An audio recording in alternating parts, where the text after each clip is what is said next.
साग्रजातं सहगण रघुनाथान्वितां तं सजीवं साद्वैतं सावधूतं परिजनसहितं कृष्णचैतन्यदेवं श्रीराधा कृष्णपादान् सहगण ललिता श्रीविशाखान्वितांश्च नमावं विष्णुपादाय कृष्णप्रेष्ठाय भूतले श्रीमते भक्तिवेदान्त स्वामिनिते नामिने नमस्ते सारस्वते देवे गौरवाणी प्रचारिणे निर्विशेष शून्यवादी पाश्चात्यदेशतारिणे नमो महावदन्याय कृष्णप्रेमप्रदायते कृष्णाय कृष्णचैतन्य नामिने गौरद्विषे नमः।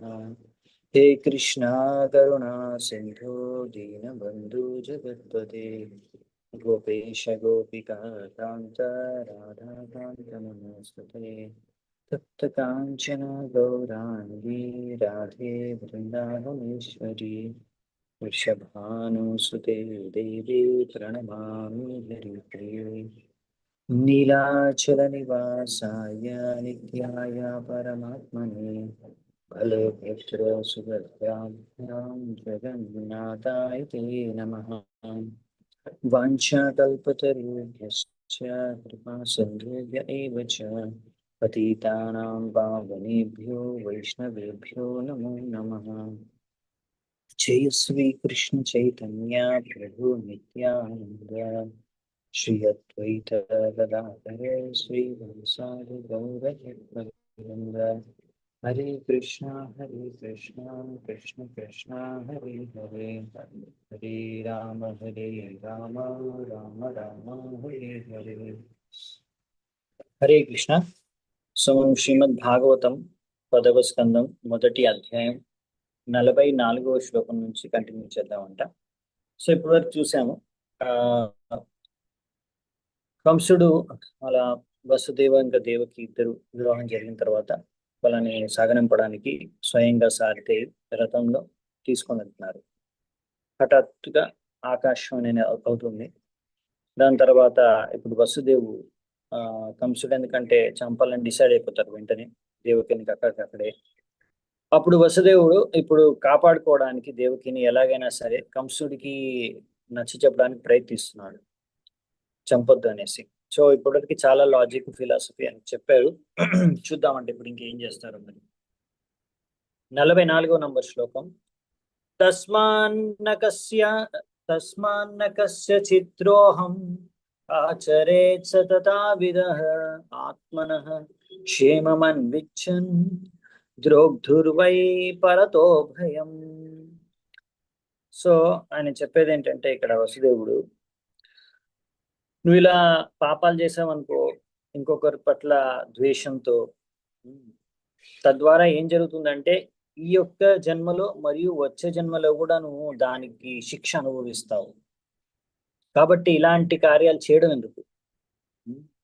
నీ మంచి కోరే ఒకరు నిజంగా నాకు మంచి జరగాలి అనుకుంటే అలాంటి వాళ్ళు ఇంకొకరిని ద్వేషించడం, అలా ఇంకొకరిని శత్రువుగా చూసి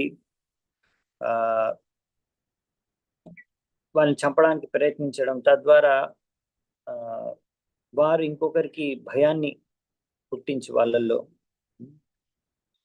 తద్వారా వాళ్ళకి ఇలాంటి హాని కలిగించి నువ్వు భయంలో జీవించాలి నాకు మళ్ళీ ఎందుకంటే ఏదో ఒకటి జరుగుతుందని.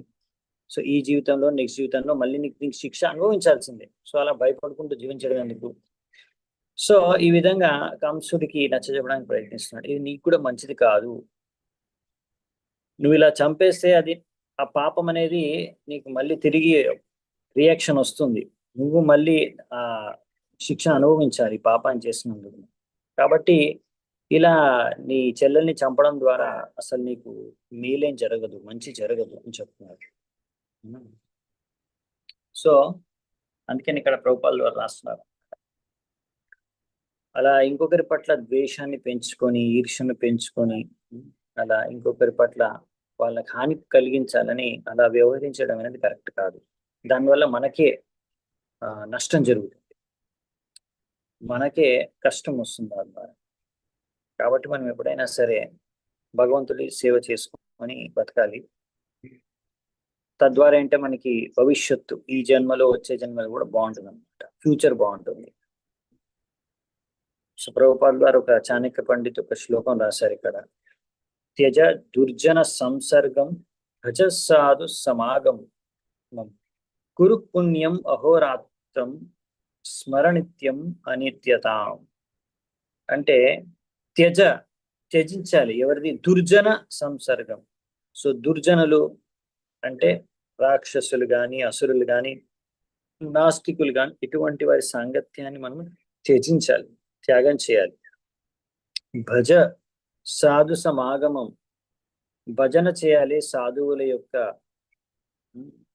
సాంగత్యంలో. దాని తర్వాత ఆ విధంగా ఒక వ్యక్తి కురు పుణ్యం అహోరాత్రం. సో ఆ విధంగా ఒక వ్యక్తి ఎప్పుడు కూడా పుణ్యకార్యాలు చేయడానికి ప్రయత్నించాలి. స్మరణిత్యం అనిత్యతాం. ఎప్పుడు అర్థం చేసుకోవాలి, ఈ జీవితం అనేది నిత్యము కాదు. అంటే నేను ఒక రోజు మరణిస్తాను ఇది. కాబట్టి ఇక్కడ ఏ సుఖ దుఃఖాలు అయితే ఉన్నాయో అవన్నీ కూడా అనిత్యం, టెంపరీ, నిత్యం ఉండేవి కావు. కాబట్టి దాని గురించి ఆలోచించకూడదు ఎక్కువగా. సో దాని గురించి ఎక్కువగా ఆసక్తి పడకూడదు. బేసికలీ ఇదే మనం కూడా చెప్పేది, ప్రచారం చేసేది. త్యక్వా దేహం పునర్జన్మ నైతి మామేతి స్వర్జన. ఇలా చేసుకుంటే భగవంతుడి భక్తుల సాంగత్యంలో మనము భజన సేవ చేసుకొని ఈ విధంగా భగవంతుడి సేవా కార్యాలు చేస్తూ ఉంటే ఇంకా ఈ జగత్తు భౌతిక విషయాల వస్తువుల పట్ల ఆసక్తి పెంచుకోకుండా నాస్తికులు ఇంకా ఇటువంటి అభక్తులకి దూరంగా ఉంటే అప్పుడు తద్వారా మనము భవిష్యత్తులో మనకి భగవద్ధామం చేరుకునే అవకాశం ఉంటుంది. సో ఆ విధంగా మనం భగవద్ధామం చేరుకోవచ్చు. ఇక్కడ చెప్పేది అది బేసికలీ. సో మరి కంసుడు విన్నాడా? నెక్స్ట్ శ్లోకం. ఏషా తవానుజా బాల కృపణా పుత్రికోపమా హంతుం నార్హసి కళ్యాణీం ఇమాం త్వం దీనవత్సలః. సో ఆయన చెప్తున్నారు ఏంటంటే ఆమె నీ యొక్క చెల్లెలు, చిన్న చెల్లెలు కాబట్టి ఆమె నీకు కూతురు వంటిది. కాబట్టి నువ్వు కూతురుని, చెల్లెల్ని, అటువంటి స్త్రీని నువ్వు అసలు ప్రేమతో ఆప్యాయతో చూసుకొని పోషించుకొని రక్షించుకోవాలి. అటువంటి చెల్లెలి పైన, కూతురు వంటి చెల్లెలి పైన నువ్వు ప్రేమ కరుణ చూపించి అంతేగాని ఈ విధంగా చంపడానికి ప్రయత్నించకూడదు. సో నువ్వు ఎవరిపైన అయితే ఆప్యాయత చూపించాలో వాళ్ళని చంపాలనుకుంటున్నావు, ఇది సరికాదు.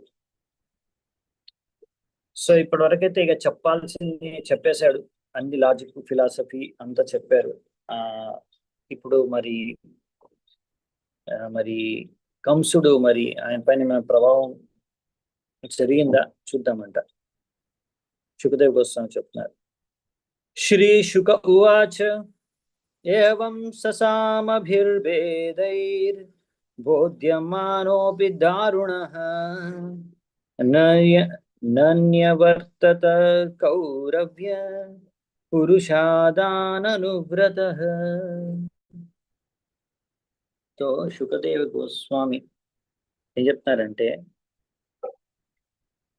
పరీక్షిత్ మహారాజ్కి, ఓ కురువంశంలో శ్రేష్ఠమైన వారా.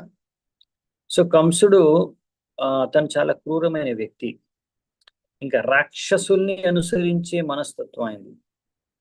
కాబట్టి ఇలా మంచి ఉపదేశాలు వసుదేవుడు ఇచ్చాడు కానీ అది ఆయనకి తట్టలేదన్నమాట, అవి పనిచేయలేదు ఆయనకి. అతను పాపాలా, ఏం కార్యాలా, ఈ జన్మలో ఏం జరుగుతుంది, వచ్చే జన్మలో ఏం దాని ఫలితం వస్తుందని దాని గురించి ఆయనకు ఇంట్రెస్టే లేదనమాట, విచారించే ప్రసక్తే లేదు ఆయన ఈ విధంగా. సో ఇప్పుడు మరి వసుదేవుడు చూశాడు, మరి ఇక్కడ ఇంత కంసుడికి ఇంత చెప్పినా నచ్చ చెప్పినా అసలు ఏం ప్రభావం లేదని. నిర్బంధం తస్య తం జ్ఞాత్వా విచింత్యానగదుందుభిః ప్రాప్తం కాలం ప్రతివ్యోఢుం ఇదం తత్రాన్వపాద్యత. వసుదేవుడు ఎప్పుడైతే చూశాడో ఇలా, ఇక కంసుడు వదిలేటట్లేడు, దేవకిని చంపేస్తాడేమో. ఆ ఆయన బాగా ఆలోచిస్తున్నాడు, ఇప్పుడు ఏం చేయాలి ఏం చేయాలి. అతనికి అర్థమైందనమాట.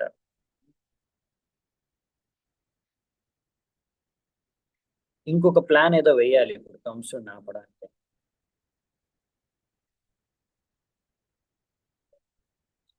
ఆయన గురించి పెద్దగా టెన్షన్ లేదు వసుదేవుడికి, ఎందుకంటే ఆయన పుట్టినప్పుడే, ఆయన పేరు ఒకటి అనక దుందుబి అని. ఆయన పుట్టినప్పుడే దేవతలందరూ కూడా డ్రమ్స్ వాయిద్యాలన్నీ వాయించారన్నమాట ఆకాశంలో. సో ఆయనకి చాలా కాన్ఫిడెన్స్ అనమాట, నాకేం కాదు, కాకపోతే ఇప్పుడు నా భార్య ఆయన దేవకికి మాత్రం ఉమ్, ఆపద ఉంది, ఎలాగైనా సరే ఆమెను మాత్రం రక్షించుకోవాలి అనే ఇప్పుడు ఆలోచనలో ఉన్నాడు. ఆయన గురించి పెద్దగా టెన్షన్ లేదు ఆయన, కానీ ఎలా రక్షించుకోవాలి మరి ఇప్పుడు చెప్తే వినట్లేదు కంసుడు. నచ్చ చెప్పాను, అన్ని విధాలుగా నచ్చ చెప్పి చూశాను. ఇంకా ఫైనల్ గా ఏం చేయాలని ఆలోచిస్తూ ఇప్పుడు ఒక కొత్త ఐడియా, కొత్త ప్లాన్ గురించి ఆలోచిస్తున్నారు అనమాట. ఎందుకు ఆలోచిస్తున్నాడు మీరు అనొచ్చు, అదేంటి కంసుడికి చెప్పాడు కదా ఇంతసేపు, ఎలాగో చేస్తావు, చచ్చేదానికి అంత భయపడ్డం ఎందుకు అని. మరి అలాగే వసుదేవుడు కూడా ఎప్పుడు చచ్చేదంటే అప్పుడు చేస్తారు కదా అని దేవుడిని కూడా, సర్లే ఎలాగో ఎప్పుడో ఒకసారి చెప్పి చచ్చేదే, ఇప్పుడు కంసుడి చేతిలో వస్తుంది, వదిలేయండి, వదిలేయచ్చు కదా అని మీరు అనుకోవచ్చు. కానీ యాక్చువల్లీ శాస్త్రాల్లో చెప్పింది కూడా ఏంటంటే దీని గురించి 48వ శ్లోకంలో ఉంది, మృత్యుర్బుద్ధిమతాపోహ్యో యావద్బుద్ధి బలోదయం యద్యసౌ న నివర్తేత నాపరాధోస్తి దేహినః.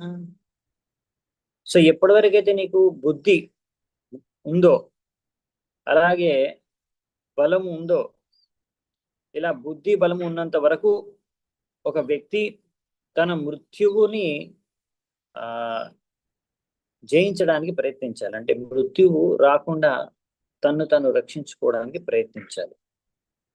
ఇది ప్రతి ఒక్క వ్యక్తి యొక్క కర్తవ్యం. ఒకవేళ మనం ప్రయత్నించిన తర్వాత కూడా, మన ప్రయత్నాలు చేసిన తర్వాత కూడా, ఒకవేళ మన మనం బతికించుకోలేకపోతే, మనం మృత్యువు నుంచి మనం మనని రక్షించుకోలేకపోతే, అప్పుడు అందులో మన అపరాధం ఏం లేదు. ఓకే. సో విశేషం ఏంటంటే నార్మల్గా ఏంటంటే మామూలుగా ఏజ్ అయిపోయి, వయసు అయిపోయి, ఇంకా అన్ని శరీరం అంతా క్షీణించిపోయి, ఇంకా తర్వాత న్యాచురల్ గా ఒకరు అలా చనిపోవడం అనేది నార్మల్, దాన్ని ఎవరు ఆపలేరు. కానీ అలా కాకుండా సడన్ గా హఠాత్తుగా, ఇంకా చాలా టైం కాని టైంలో అన్టైమ్లీ, అంటే ఇలా వయసు అయిపోయి కాకుండా సడన్ గా మీరు ఇంకా బుద్ధి శక్తి అని బలం అంతా బాగానే ఉంది శరీరం, సడన్ గా ఏదో ఒక కారణంగా మీకు ఇలా ఆపద వస్తుంది అనుకోండి, మృత్యు వచ్చే అవకాశం ఉంది, మనం రక్షించుకోవాలి. అది మన కర్తవ్యం, ఎందుకంటే ఈ శరీరం ఉన్నంత వరకు మనం దీన్ని ఉపయోగించుకోవాలి భగవద్భక్తి చేసుకోవడానికి, మనకి శరీరాన్ని ఇచ్చారు. సో దీన్ని రక్షించుకునే బాధ్యత కూడా మనదే అనమాట. సో ఇక్కడ అందుకనే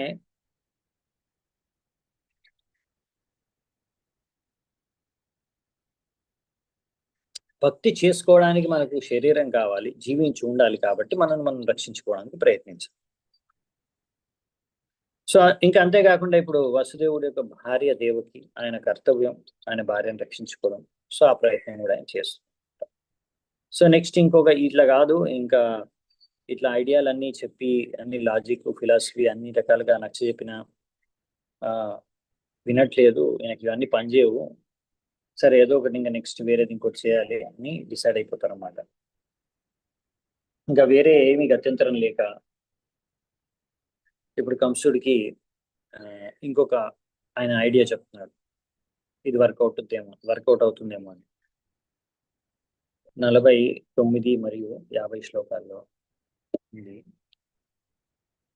ప్రదాయ భృత్యవే పుత్రాన్ మోచయే కృపణామి మాం సుత మే యది జాయేరన్ మృత్యుర్వానవ్రియేత చేత్ విపర్యయో వా కిం న స్యాత్ గతిర్ధాతుర్దురత్యయా ఉపస్థితో నివర్తేత నివృత్త పునరాపతేత్. వసుదేవుడు అనుకున్నాడు, ఆయనకు నేను ఒక పని చేస్తాను, నాకు ఎవరైతే పుత్ర సంతానం పుడతారో ఆయన భయమంతా ఆ పుత్రుడి ద్వారా మృత్యువు కలుగుతుంది ఆయనకి అనే కదా, నాకు పుట్టిన పిల్లలందరినీ కూడా కంసుడికి ఇచ్చేస్తా. తద్వారా అలా చెప్తే గాని నా భార్య అనే వదిలేటట్లేడు ఇప్పుడు ప్రాణాలతో. అట్లీస్ట్ ఇప్పుడైతే ఆయనకి ఆ ప్రామిస్ చేసేస్తా. ఇప్పుడు ఈ క్షణాన నాకు అవసరమైన ముఖ్యమైన విషయం ఏంటంటే నా భార్యను రక్షించుకోవడం. తర్వాత పిల్లలు పుట్టిన తర్వాత చూద్దాం కదా. ఒకవేళ ఇలా అవ్వచ్చు, పిల్లలు పుట్టిన తర్వాత ఆ పిల్లగాడి చేతిలోనే ఆయన చనిపోవాలని రాస్తుంటే అదే జరుగుతుంది, అదే దైవ నిర్ణయం అంటే అదే జరుగుతుంది. లేకపోతే నాకు పిల్లలు పుట్టే కన్నా ముందే చనిపోవచ్చు కంసుడు, ఏదైనా జరగవచ్చు తర్వాత.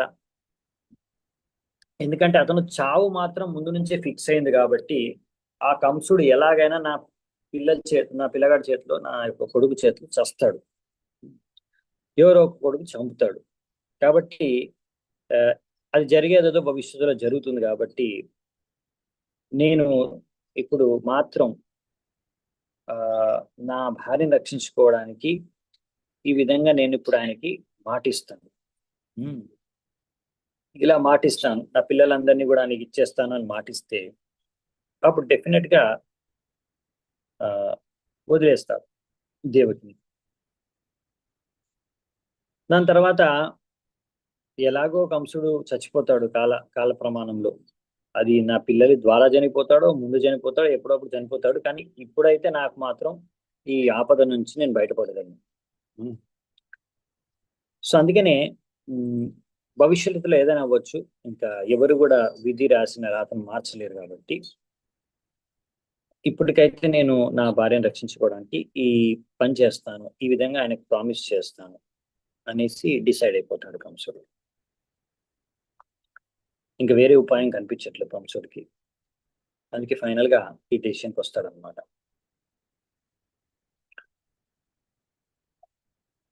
51వ నంబర్ శ్లోకం.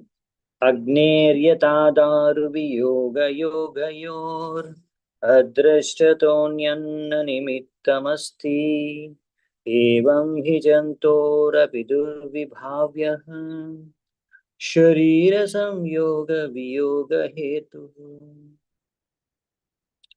సో ఇక్కడ ఒక ఉదాహరణ చెప్తున్నారు ఏంటంటే, ఎప్పుడైతే ఒకసారి మంటలు అంటుకుంటాయో అది ఎవరికి తెలీదు. ఒక్కొక్కసారి ఒక కట్టె నుంచి ఇంకొక కట్టకు మంట, ఒక కర్రకి మంట అగ్ని వెలుగుతుంది అనుకోండి, తగిలింది అనుకోండి, అది అక్కడ నుంచి పక్కనున్న కట్టెను వదిలేసి ఇంకో కట్టెకు కూడా ఒక్కొక్కసారి పాకిపోతుంది క్రాస్ చేసి. మామూలుగా ఒక కట్టె ఉంటే దాని పక్కనున్న దానికి అగ్ని అనేది ట్రాన్స్ఫర్ అవ్వాలి, మంటలు అలా ఒకటి కాల్చుకుంటూ కాలుతూ వెళ్ళాలి. కానీ అలా కాకుండా ఒక్కొక్కసారి జంప్ అయ్యి మధ్యలో ఉన్న పక్కన ఉన్న కట్టెను కాలకుండా ఇంకో కట్టెన్ పైకి అగ్ని జంప్ అయిపోతుంది. అలాగే ఎందుకు అవుతుందంటే అది అంతే విధి, అది అలా అవ్వాలని ఉంది, అందుకే అవుతుంది అంతే, దానికి ఎవరు ఏం చేయలేరు. ఎలాగైతే ఒక శరీరాన్ని వదిలేయగానే ఇంకో శరీరం లభిస్తుంది ఒక ఆత్మకి, ఈ శరీరం వదిలేస్తుంది ఆత్మ, ఇంకొక శరీరం లభిస్తుంది. ఎలా అంటే అది విధి ప్రకారం, విధి రాత ప్రకారం ఏది లభించాలో అది లభిస్తుంది. ఎటువంటి శరీరం లభించాలో ఆ వ్యక్తికి, ఆత్మకి అటువంటి శరీరం లభిస్తుంది. దీన్ని విధి రాత తప్ప ఇంకేం అనలేం మనం. సో ఇక్కడ ప్రభుపాల్ వారు కూడా దాన్ని వర్ణిస్తున్నారు అనమాట. ఒకవేళ ఒకసారి ఒక గ్రామంలో మంటలు అంటుకుంటాయి. అలా మంటలు అంటుకున్నప్పుడు అలా మంటలు ఒకసారి ఒక ఇంటికంతా మంటలు అంటుకుంటాయి, ఆ ఇల్లు కాలిపోతుంది. అక్కడ నుంచి పక్కింటికి పాకాల్సిన మంటలు ఆ పక్కింటిని వదిలేసి ఇంకో దూరం ఉన్న ఇంటికి వెళ్ళిపోతాయి మంటలు. ఎలా వెళ్ళిపోతాయంటే అది ఎవరు చెప్పలేరు. ఎందుకు అలా వెళ్ళాయంటే దానికి ఏం కారణాలు, ఏమైనా మనం కారణాలు తీయొచ్చు, కానీ అలా జరుగుతుంది అంతే. సో అప్పుడప్పుడు జరుగుతుంది, అలా ప్రతిసారి జరుగుతుందని కాదు. సో ఈ విధంగా అడవిలో కూడా అలా ఫారెస్ట్ ఫైర్ మంటలు వచ్చినప్పుడు కూడా ఒక చెట్టుకి నుంచి ఇంకో పక్కన ఉన్న చెట్టును వదిలేసి ఇంకో డైరెక్ట్ గా దాన్ని వదిలేసి ఇంకో చెట్టు పైన మంటలు వెళ్ళిపోతాయి. సో అలా ఎందుకు జరుగుతుందంటే అది, దానికి మనం ఏవైనా కల్పితమైన కారణాలు చెప్పొచ్చు, కానీ ముఖ్యమైన కారణం ఏంటంటే విధి, అంతే డిసైడ్ చేస్తుంది విధి అలాగా. సో అందుకనే ఇప్పుడు ఇప్పుడు ఆ వ్యక్తికి ప్రైమ్ మినిస్టర్ శరీరంలో ఉన్నాడు, ఒక వ్యక్తి అని ఇప్పుడు ప్రధానమంత్రి శరీరంలో ఉన్నాడు. మరి వచ్చే జన్మల ఆయనకి ఆ, కుక్క శరీరం దక్కొచ్చు.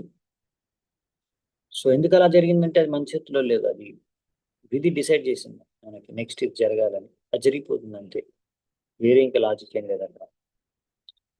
సో అన్ని మన చేతుల్లో లేవు, విధి ఎలా నిర్ణయిస్తే అలాగే జరుగుతుంది అనే విషయాన్ని, డెస్టినీ అనే విషయం ఉంటుంది, అది మనకు కనిపించదు కానీ దాని ప్రకారం అన్ని జరుగుతాయి అనే విషయాలు ఇక్కడ చెప్తున్నారు. సో మనం అందుకే అర్థం చేసుకోవాలి, ఇది మనం ఏదో రీసెర్చ్ చేసి ఎక్స్పెరిమెంట్ చేసి అర్థం చేసుకునేది కాదు. మనం అర్థం చేసుకోవాలి, అన్ని మనం అనుకున్న విధంగా మన లాజిక్ ప్రకారం జరగవు, కొన్ని కొన్ని అలా భగవంతుడు రాసిన నియమించిన విధి ప్రకారం, ఆ నియమాల ప్రకారం, పైనున్న నిర్ణయం ప్రకారం, దైవ నిర్ణయం ప్రకారం కొన్ని కొన్ని జరుగుతుంటాయి అంతే.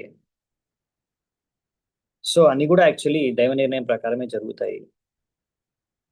సో కొన్ని కొన్ని ఏంటంటే మన లాజిక్ ద్వారా మనం అర్థం చేసుకోగలం. ఓ అసలు ఇదా ఎందుకు జరిగిందంటే ఇలా ఇలా చేశాను, ఇలా అయ్యింది కాబట్టి ఇలా అయ్యింది. ఒక్కొక్కసారి అది కావచ్చు, కరెక్ట్ కాకపోవచ్చు. కానీ ఒక్కొక్కసారి మీ ఆ లాజిక్ పని చేయకపోవచ్చు.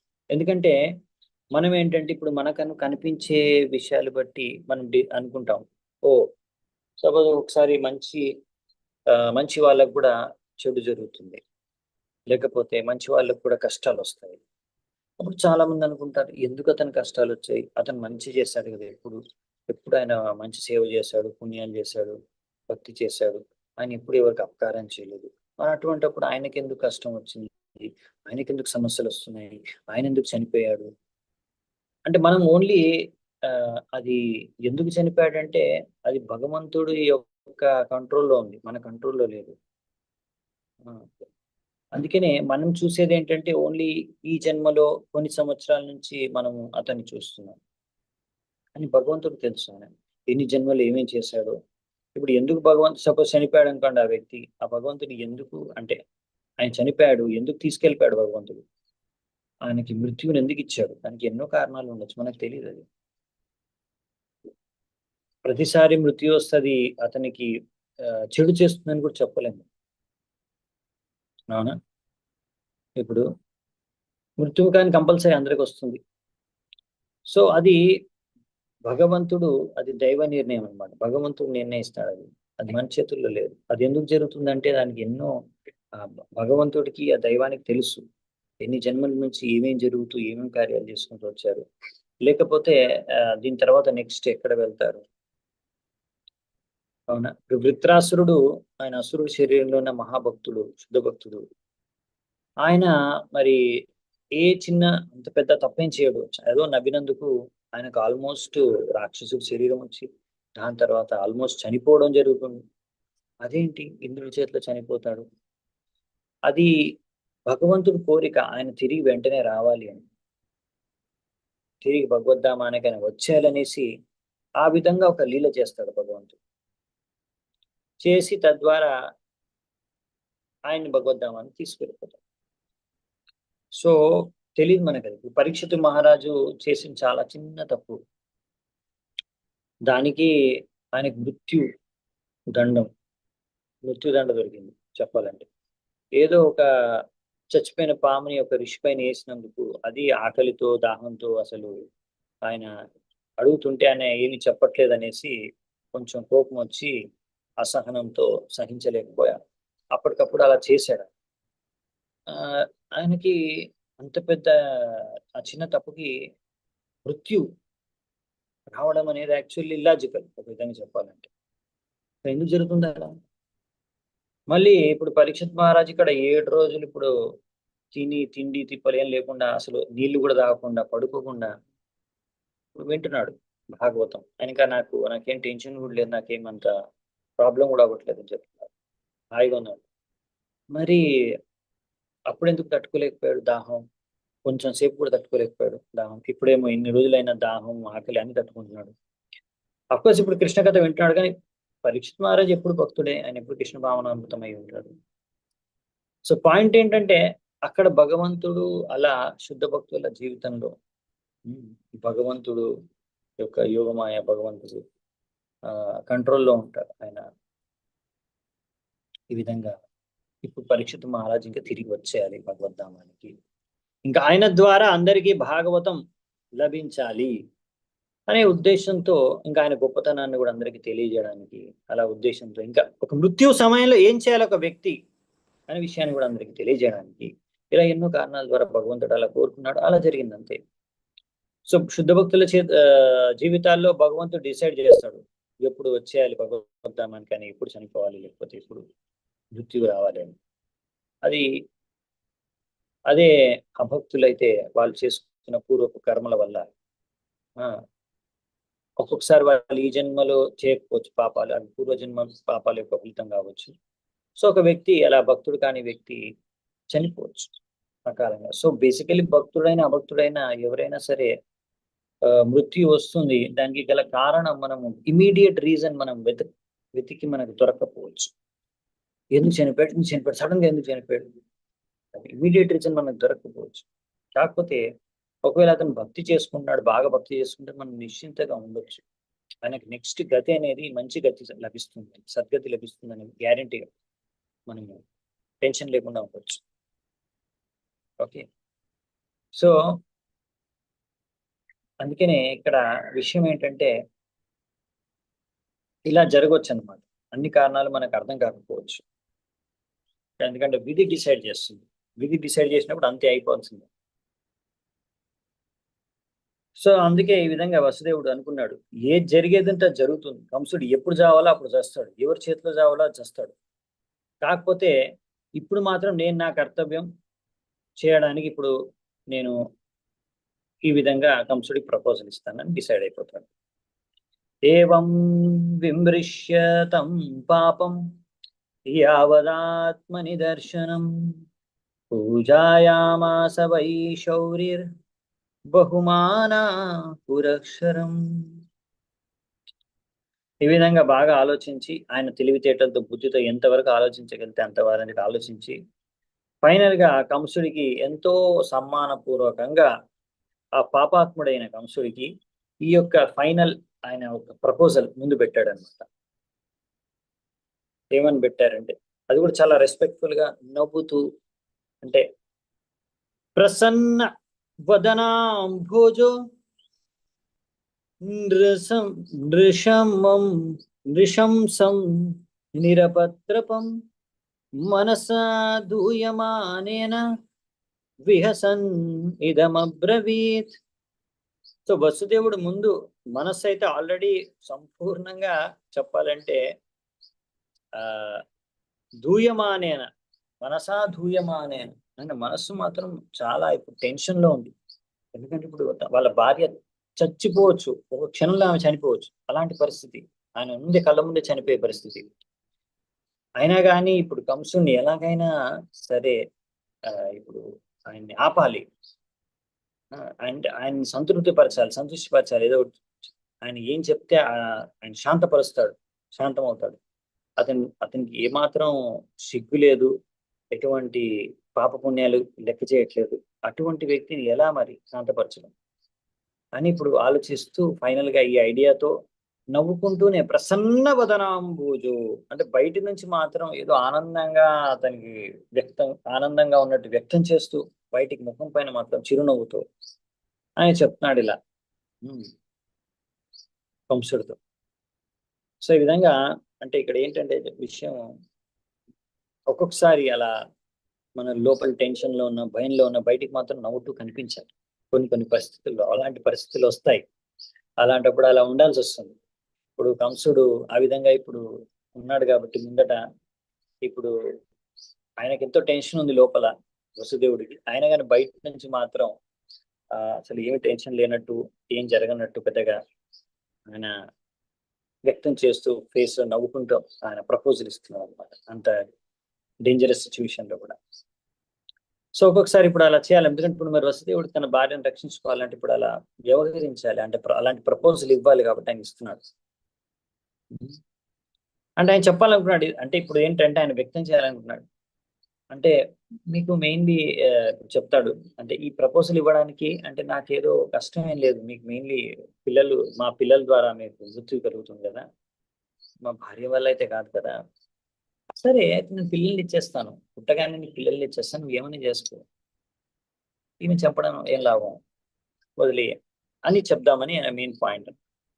నాకు పెద్దగా ఇంట్రెస్ట్ లేదు, నాకేం అంత ఇదేం లేదు, పిల్లల్ని ఇచ్చేస్తాను లేదు, అదేం పెద్ద విశేషంగా అన్నట్టుగా వ్యక్తం చేద్దాం అనుకో.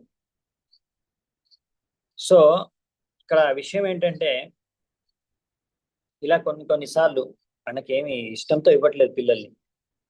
ఆయన పిల్లలంటే కూడా ఆయనకి ఇష్టము, ఆయన పిల్లల్ని చంపుకోవాలని ఏమి ఇష్టం లేదు వస్తువు, కానీ అయినా కానీ ఎక్స్టర్నల్ గా అలా వ్యక్తం చేయాలి, అప్పుడే కంసుడు నమ్మి తీసుకుంటాడు.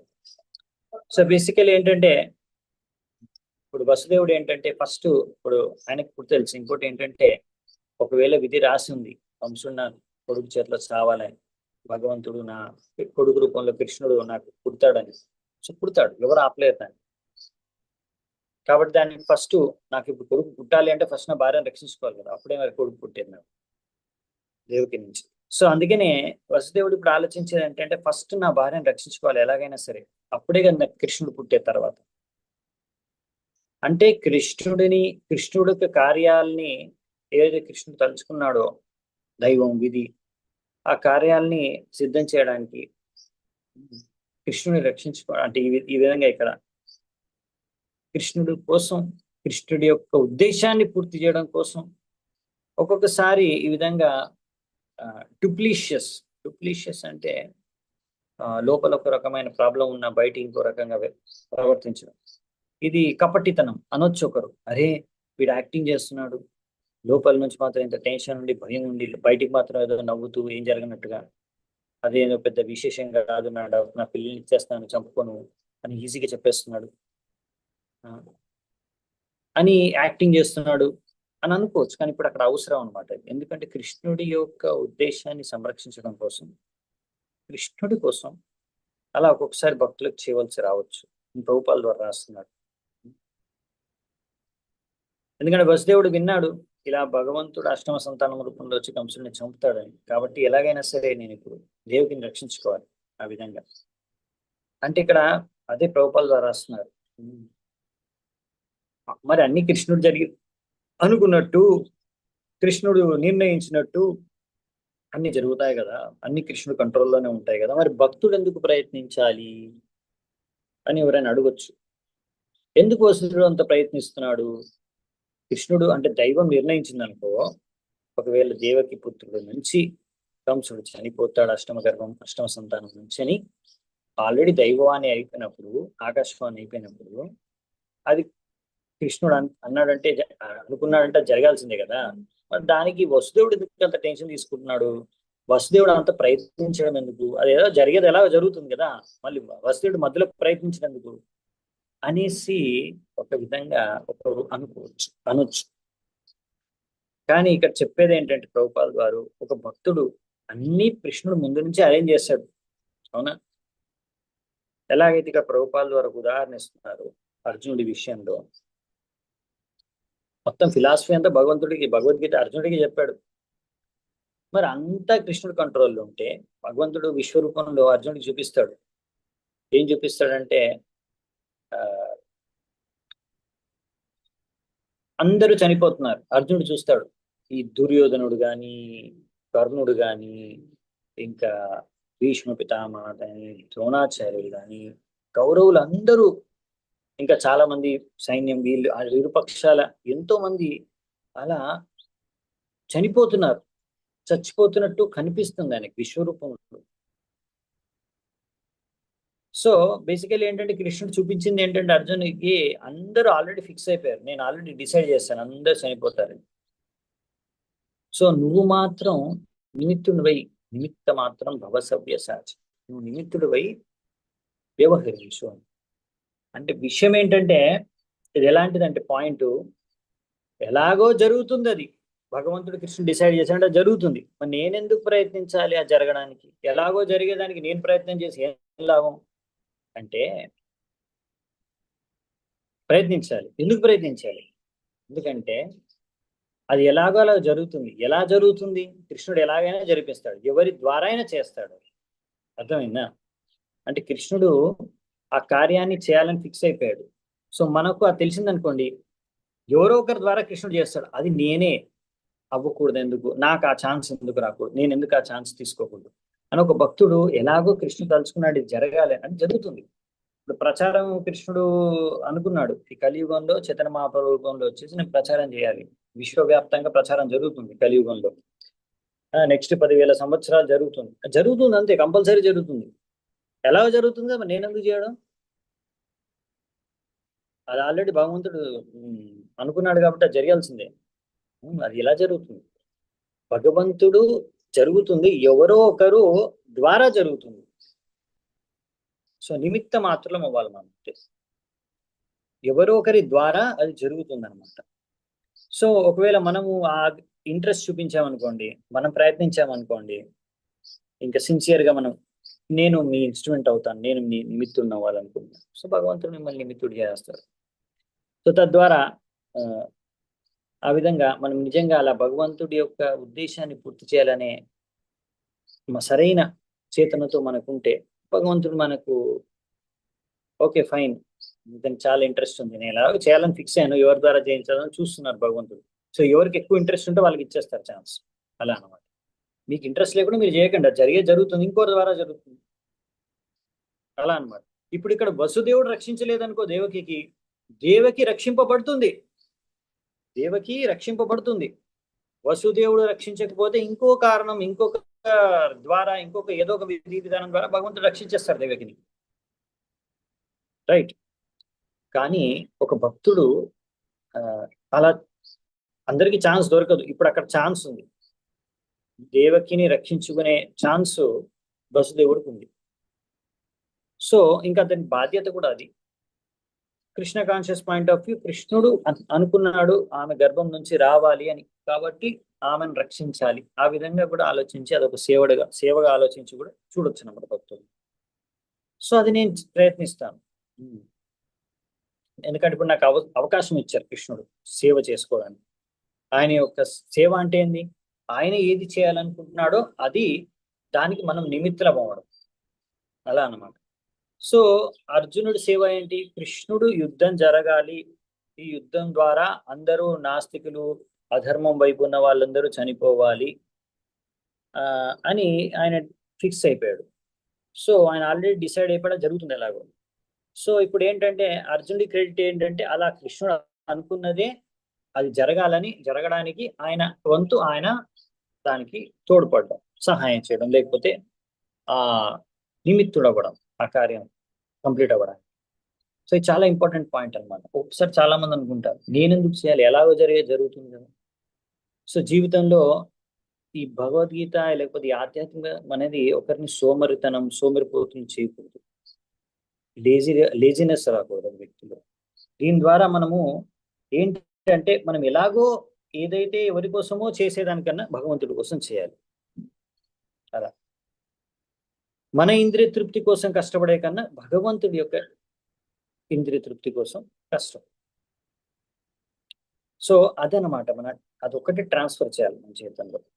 సో ఇక్కడ పాయింట్ అదనమాట. ఇప్పుడు వసుదేవుడు ఎందుకు రేగుని రక్షించుకోవాలంటే అనుకుంటున్నాడంటే ఇది ఒక ముఖ్యమైన కారణం. సో అలా మనకు కూడా అలా ఆపర్చునిటీ ఉంటే మనము చేస్తే, మనం నిమిత్తంలో అయితే మనకు సేవ చేయడం ద్వారా మనకు భక్తి, భగవంతుడి కృప మనకు లభిస్తాయి. సో మనకి ఎలాగో ఏదో ఒకటి చేయాలి, భగవంతుడి కోసం చేస్తే ఏంటంటే నీకు ఆ పాప పుణ్యాలనే రియాక్షన్ ఉండదు. లేకపోతే ఏం జరుగుతుందంటే, మనము ఈ విధంగా భగవంతుడి కోసం చేయకుండా మన కోసం చేసుకుంటే మరి మనం పాప పుణ్యాల యొక్క చక్రంలో ఇరుక్కుంటాం. తద్వారా మళ్ళీ జన్మెత్తాల్సింది, దాని ప్రకారం ముక్తి అనేది లభించింది. సో ఇలా భగవంతుడి కార్యాల కోసం మనము అందులో భగవంతుడి కార్యాలని ఏవైతే భగవంతుడు చేయాలనుకుంటున్నా వాటిని మనము అందులో మనము మన యొక్క వంతు ప్రయత్నం చేస్తే దానివల్ల అది మనకి మేలు జరుగుతుంది. ఫైనల్గా మనకి ముక్తి అనేది లభిస్తుంది. సో కాబట్టి దీనివల్ల మనకు మంచి జరుగుతుంది, రైట్? సో అందుకని ఇక్కడ చెప్పేది ఏంటంటే, రూపాల ద్వారా రాశారు ఏంటంటే, అందుకనే చూసాం మనం అర్జునుడు అక్కడ ఎలాగో కృష్ణుడే అంట కదా అందరిని చంపేది, ఇంకా నేను ఎందుకు యుద్ధం చేయడం అని కూర్చోలేదు. ఆయన చాలా కష్టపడి యుద్ధం చేశాడు. సో పాయింట్ ఏంటంటే ఇక్కడ అలా వసుదేవుడు కూడా కూర్చోవట్లేదు, ఎలాగో దైవ నిర్ణయం జరుగుతుంది. ఆయనకు ఆ లాజిక్ తెలుసు, ఆ ఫిలాసఫీ తెలుసు. ఆయన కానీ ఇప్పుడు ఆయన వంద ఆయన కృషి చేస్తున్నాడు, మొత్తం తెలివంతా ఉపయోగించి ఎలాగైనా సరే ఆయన రక్షించకపోతే ఎవరో ఒకరు రక్షిస్తారు. కానీ ఆయనకు వచ్చినప్పుడు ఛాన్స్ అది వదులుకోవడం ఎందుకు? ఆ ఛాన్స్ ఇచ్చాడు ఇప్పుడు భగవంతుడు, ఆయనకు ఆ సేవ చేసుకునే ఛాన్స్. అలా అందుకే మనకి ఎప్పుడైనా అలా సేవ చేసుకునే ఛాన్స్ వస్తే వదలకూడదు అనమాట. అదొక సేవ చేసుకునేది ఒక ఆప్షన్, అంటే ఒక ఆపర్చునిటీ, ఆప్షన్ కాదు, ఆపర్చునిటీ. అటువంటి ఆపర్చునిటీ అందరికీ అన్ని సమయాల్లో దొరకదు. అలా దొరికినప్పుడు కూడా అన్ని సమయాల్లో మనం చేసే పరిస్థితుల్లో ఉండలేకపోవచ్చు. కాబట్టి మీకు అలాంటి ఎప్పుడైనా భగవంతుడికి సేవ చేసుకునే అవకాశం వచ్చి తర్వాత మనకి దానికి తగ్గట్టుగా మనకు అన్ని చేసే సామర్థ్యం కూడా ఉంటే తప్పకుండా చేయాలన్నమాట. అది దానివల్ల మనకు మేలు జరుగుతుంది. చాలా మంది కొంతమంది ఏమనుకుంటారంటే, చూడు నాకు ఆ సేవ వచ్చింది కానీ నేను ఎలా తెలివితో అది ఇంకొకరికి పాస్ చేసేసాను. సో అది చాలా తెలివైన వాళ్ళు అనుకుంటారు. అది తెలివితనం కాదు, అది తెలివి తక్కువతనం అనమాట. మీకు అటువంటి సువర్ణ అవకాశం వస్తే సేవ చేసుకునడానికి మీరేమో తెలివితో దాన్ని ఇంకొకటి పక్కడు పాస్ చేశారు. రోజు మీరు ఈ సేవ చేస్తారా? నన్ను పట్టుకున్నాడు ఏంటి, ఇంకొకటి పట్టుకొని అరే నువ్వు ఫ్రీ ఉన్నావు కదా చెయ్యి అని ఆయన పంపించి ఆయన ట్రాన్స్ఫర్ చేసే సేవ. సో నేను ఎంత తెలివైన అనుకుంటే తెలివితనం కాదు, అది మూర్ఖత్వం, తెలివి తక్కువతనం. సో అందుకే ఇక్కడ అతను చెప్తే నేను ఎందుకు చేయాలి సర్వీస్ అనే కన్నా మనం చేసేది ఎవరికి? భగవంతుడి, కృష్ణుడికి. అది ఎవరి ద్వారానో మనకు వచ్చింది, ఎవరో మనకు చెప్పారు. అది ఎవరు చెప్పారన్న కన్నా ముందు ఇంపార్టెంట్ ఏంటంటే అది భగవంతుడి సేవ. సో మనకు ఏ భక్తుడు చెప్పినా సరే మనకు చేయగలిగితే మనం చేయొచ్చు. అదొక అవకాశంగా తీసుకోవాలి, భక్తి చేసుకొని భగవంతుడి సేవ చేసుకొని ముందుకు వెళ్ళడానికి భక్తి మార్గంలో. అంతేగాని తప్పించుకొని నేను చాలా తెలివైన ఉన్నాను అనుకోకూడదు. సో ఇక్కడ అందుకనే మనము భక్తి మార్గంలో ఈ విధంగా లేజీ సోమరిపోతుల్లాగా అవ్వకూడదు. మనం ఏంటంటే యాక్టివ్గా ఉండాలి. రూపాల ద్వారా అనేవారు బయట వాళ్ళు ఎంత కష్టపడతారు, రూపాలు ఎన్నోసార్లు రాస్తారు కదా, బయట వాళ్ళంతా కుక్కల్లాగా గాడిదల్లాగా బాగా కష్టపడుతున్నారు. సో ఎంతో బాగా కష్టపడుతున్నారు ఇంద్రియ సుఖాల కోసం. అటువంటిది మనం భగవంతుడి కోసం డెఫినెట్గా వాళ్ళ అంత కష్టపడుతున్నారు బయట వాళ్ళ ఇంద్రియ సుఖాల కోసం. అవన్నీ కూడా టెంపరీ, ఎక్కువసేపు ఉండవు, కొంతకాలమే ఉంటాయి. అటువంటిది మనకి ఇక్కడ ఆధ్యాత్మిక లాభం అనేది పర్మనెంట్, శాశ్వతంగా లభించే లాభం, మనకి సుఖం ఇక్కడ శాశ్వతంగా లభించే నిత్య ఆనందం. అటువంటి దానికి మనం ఎంత కృషి చేయాలి. అందుకనే ఇక్కడ ఈ విషయాన్ని సీరియస్ గా తీసుకోవాలని చెప్తారన్నమాట. సో నెక్స్ట్ ఇప్పుడు ఫైనల్గా వసుదేవుడు చెప్పేస్తాడు, డిసైడ్ చేసుకున్నాడు, ఇప్పుడు ప్రపోజల్ ఇచ్చేస్తాడు. శ్రీ వసుదేవ ఉవాచ నహ్యస్యాస్తే భయం సౌమ్య యద్వై సాహా శరీరవాక్ పుత్రాన్ సమర్పయిష్యేస్య యతస్తే భయముత్థితం. వసుదేవుడు ఏమన్నాడంటే, ఓ శ్రేష్టమైన కంస, నువ్వు ఏమాత్రం భయపడాల్సిన అవసరం లేదు. నీ యొక్క చెల్లెలి నుంచి నీకు ఎటువంటి అపాయం జరగదు. దేవకీతే నిన్ను చంపదు కదా, నిన్ను చంపేది ఎవరో ఆకాశం అని చేశారు. ఆమె వల్ల పుత్రుడు సంతానం ద్వారా అష్టమ సంతానం ద్వారా జరుగుతుందని. అష్టమ సంతానం ఏం కర్మ, నువ్వు నాకు పుట్టిన ప్రతి సంతానాన్ని పుట్టగానే నీ చేతిలో పెడతాను, ఏమన్నా చేసుకో. ఎందుకంటే ఆమె ద్వారా వచ్చే సంతానం ద్వారా కదా నీకు వచ్చే ఆపద మృత్యువు. సో నేను నీకు పుట్టగానే పుత్రుని ఇచ్చేస్తాను, ఆ సంతానాన్ని నువ్వు ఏమైనా చేసుకో, ఇంకెందుకు టెన్షన్ నీకు. నీ చెల్లెల్ని చంపడం వల్ల వచ్చేది ఏంటి? పాపం తప్ప. సో నీ చెల్లెల్ని ఎందుకు అనవసరంగా చంపడం? ఎందుకంటే ఆమె ద్వారా నీకేమీ ఆపద లేదు కదా అని లాజిక్ ఇచ్చి, అంతేకాకుండా నేను నీకు ఇచ్చేస్తాను కదా అందరి పిల్లల్ని, వాళ్ళని చంపుకోను. సో ఆ, ఇక్కడ కంసుడికి లాజిక్ నచ్చింది. ఎందుకంటే ఇప్పుడు దేవకిని వదిలేస్తే డెఫినెట్ గా తన సంతానం మళ్ళీ చంపే ఛాన్స్ ఉంటుందని. కానీ ఇక్కడ కంసుడికి ఏం వాసుదేవుడు చెప్తున్నాడంటే, ఆమెను వదిలేసి ఆమె పుట్టిన వాళ్ళందరినీ నేను ఇచ్చేస్తాను కాబట్టి నీకు ఇంకా వాళ్ళని చంపుకో, తర్వాత నువ్వు నిన్ను ఎవరు ఇంకా చంపలేరు, దేవకి ధర అలా ఆయనకు ఒక థాట్ వచ్చే విధంగా చెప్తున్నాడు. సో ఈ విధంగా కంసుడికి ఇటువంటి ప్రపోజల్ ఇచ్చాడు. ఇంతకన్నా గొప్ప ప్రపోజల్ ఎవరిస్తారు చెప్పండి? ఆ, నిజంగా చాలా ధైర్యం కావాలి ఇలా చెప్పడానికి. లేకపోతే ఆ, ఎందుకంటే వసుదేవుడు ఇచ్చిన ప్రపోజల్ అసలు ఎవరు ఇవ్వలేరు ఈజీగా. నాకు పుట్టిన సంతానాన్నంతా నువ్వు చంపుకోనికి ఇచ్చేస్తా అంటే అది అంత ఈజీ ప్రపోజల్ కాదు అది ఇవ్వడానికి. కానీ చాలా ఈజీగా నవ్వుకుంటూ చెప్పేశాడు వసుదేవుడు. అంటే ఎందుకంటే అలా ఈజీగా చెప్పేస్తేనే కదా కంసుడు ఓ ఇంత ఈజీగా ఇచ్చేస్తా అంటున్నాడు, అంత పెద్ద కష్టమేం కాదు నీకు ఇవ్వడానికి, మనకు పని అయిపోతుంది కదా మరి, ఇంత చిన్న అంటే ఇచ్చేస్తున్నాడు. ఇంకోటి ఏంటంటే కంసుడికి వసుదేవుడి పైన నమ్మకం. ఎందుకంటే వసుదేవుడు తన మాట మీద నిలబడే వ్యక్తి అనమాట. వసుదేవుడి క్యారెక్టర్ అటువంటిది, ఇప్పుడు మనం చూస్తాం. సో ఇలా విన్న తర్వాత కంసుడు ఏం ఆలోచించాడు చూద్దాం, ఏం చెప్తాడో చూద్దాం. శ్రీశుక ఉవాచ 55వ నంబర్ శ్లోకం. స్వసుర్వదాన్నివృతే కంసస్తద్వాక్యో సారవిత్ వసుదేవోపి తం ప్రీతః ప్రశస్య ప్రవిశద్గృహం. సో ఆ విధంగా సుఖదేవ గోస్వామి అంటున్నాడు, కంసుడు ఆ విధంగా ఈ వసుదేవుడు ఇచ్చిన లాజిక్ బాగా ఎక్కింది సార్ కంసుడికి. ఇంకొకటి ఏంటంటే వసుదేవుడి పైన సంపూర్ణమైన నమ్మకం. సో అనుకున్నాడు, సరే ఇంకా అనవసరంగా ఇంకా నా చెల్లిని చంపాల్సిన అవసరం లేదు, నాకు కావాల్సింది నా ప్రాణాలు రక్షించుకోవడం, అది ఆ ఈ పుత్రుల ద్వారా జరిగేది, ఈమె సంతానం ద్వారా సంతానం అంతా ఇచ్చేస్తా అంటున్నాడు కదా వసుదేవుడు. ఇంకా వసుదేవుడు మాట పైన నమ్మకం ఉంది. సో ఇది విని శాంతం అవుతాడు అనమాట కంసుడు. శాంతమై ఇక దేవకిని వదిలేసి తిరిగి ఇంటికి వెళ్ళిపోతాడు.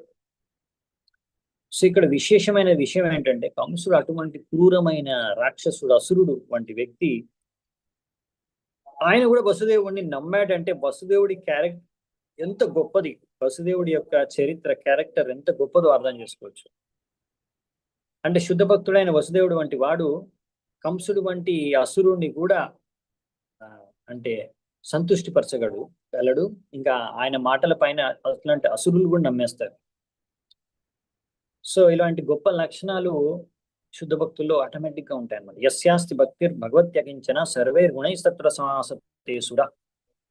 దేవతల్లో ఉండే గొప్ప గొప్ప గుణాలు, మంచి మంచి గుణాలన్నీ శుద్ధ భక్తుల్లో ఆటోమేటిక్ గా వచ్చేస్తాయి, దాని గురించి ప్రయత్నించాలి అసలు అవసరం కూడా లేదు. సో ఈ విధంగా కంసుడికి సంపూర్ణమైన నమ్మకం వసుదేవుడి పైన, వాక్యాల పైన. అందుకే అతను ఏ టెన్షన్ లేకుండా ఇంటికి వెళ్ళిపోయాడు వదిలేసి దేవకిని. తర్వాత ఏం జరిగింది ఇంకా, అత కాల ఉపవృత్తే దేవకీ సర్వదేవత పుత్రాన్ ప్రసుషువేచాష్టో కన్యాం చైవానువత్సరం. ఇంకా ప్రతి సంవత్సరంకి సమకాలానుగుణంగా ప్రతి సంవత్సరంలో దేవకి గర్భం నుంచి ఒక్కొక్క శిశువు జన్మించింది. ఆ విధంగా 8 మంది పుత్ర సంతానాన్ని, ఒకరి తర్వాత ఇంకొకరు, ఇంకా సుభద్ర ఒక పుత్రి సంతానాన్ని జన్మనిచ్చింది దేవకి. రైట్. సో ఈ విధంగా ఇక్కడ చెప్తున్నారనమాట.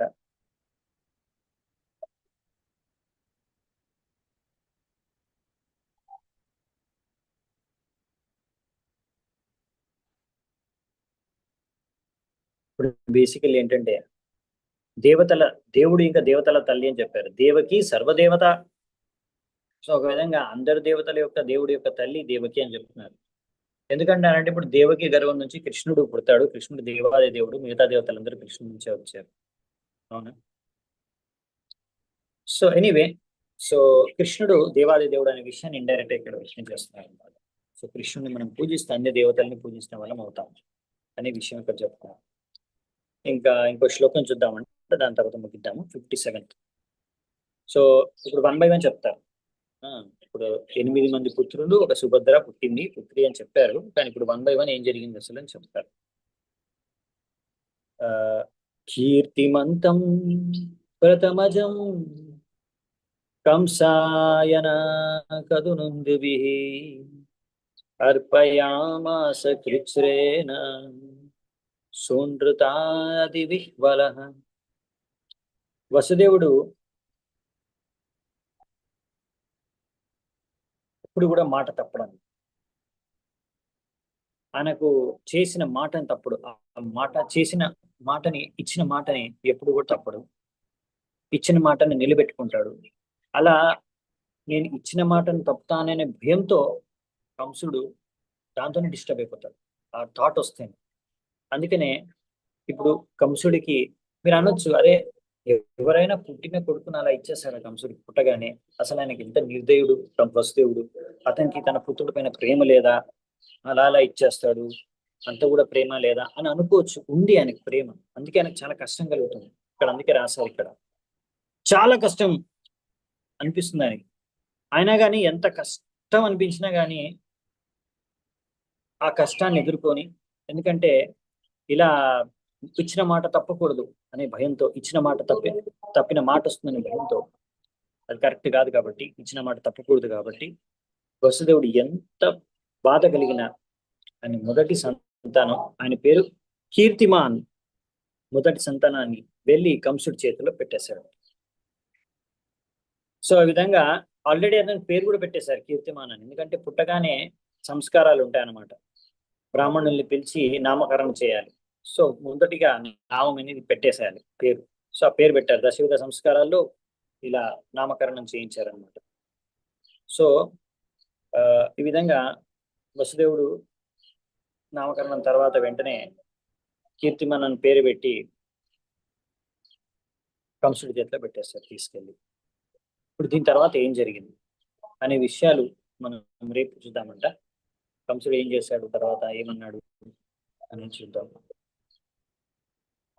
సో ఇక్కడే నేను ఈరోజు నిలిపివేస్తాను.